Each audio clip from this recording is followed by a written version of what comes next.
Magandang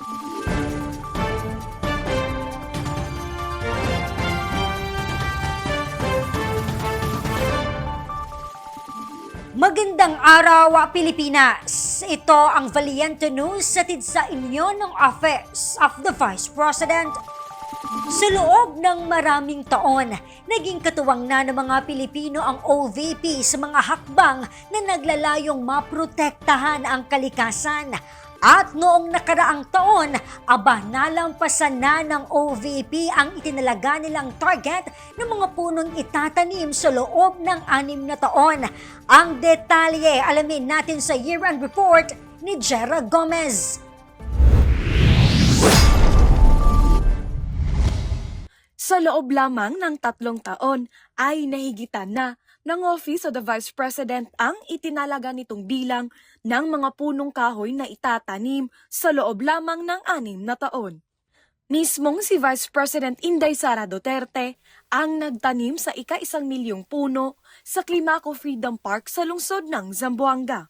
Kasabay ito sa inilunsad na simultaneous tree planting activity noong Oktubre. Nakiisa rin sa malawakang tree planting activity ang 10 satellite offices. Ang OVP Cagayan Valley Satellite Office napiling magtanim ng iba't ibang uri ng hardwood sa bayan ng Ramon sa Isabela. Sa Daraga Albay naman nagtanim ang OVP Bicol Satellite Office. Habang fruit-bearing trees naman ang itinanim ng OVP Pangasinan Satellite Office.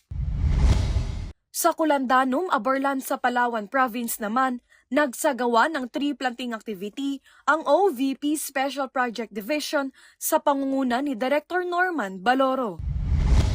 Sa Visayas, naging katuwang ng OVP Eastern Visayas Satellite Office sa pagtatanim ng mga punong kahoy ang mga guro at ilang kabataan sa Palo, Leyte.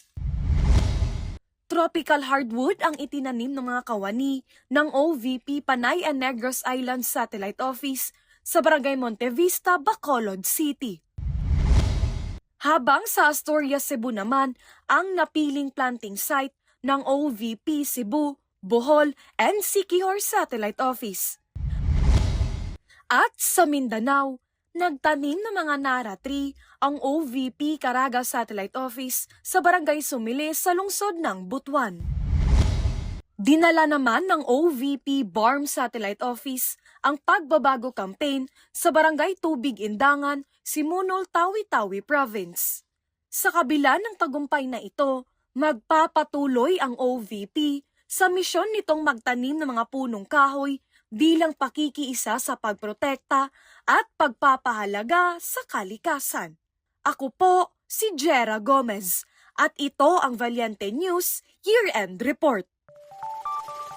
Pagbabago campaign, dinala ng OVP SMSO sa Mount Apo. Ang detalye, abangan sa susunod na episode. Ako si Claudette Loreto para sa makabuluhan, naninindigan at matapang na mga ulat at impormasyon.